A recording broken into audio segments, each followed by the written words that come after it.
എനിക്ക് പാലക്കാടുമായിട്ടുള്ള ബന്ധത്തിന്റെ അളവ് പോലും പേരിന്റെ അവസാനമുള്ള 3 അക്ഷരമല്ല.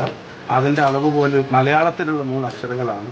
അത് ഹൃദയം എന്നാണ്. ഹൃദയം കൊണ്ടുള്ള ബന്ധമാണ് പാലക്കാട് എനിക്ക് നൽകിയത്.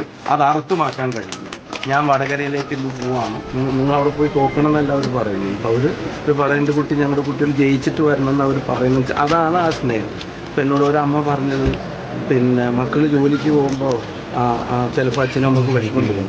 പക്ഷെ എന്ന് വിചാരിച്ചിട്ട് മക്കൾ ജോലിക്ക് വിടാതിരിക്കാൻ പറ്റില്ല. അവിടെ പോയി ജയിച്ചു വരണമെന്ന് തന്നെ എൻ്റെ തലയിൽ കൈവച്ച് എൻ്റെ പാലക്കാട്ട് അമ്മമാർ ജയിച്ചു വരാൻ വേണ്ടി തന്നെയാണ് അവരുടെ പ്രാർത്ഥനകൾ തന്നെ കഴിക്കുന്നത്.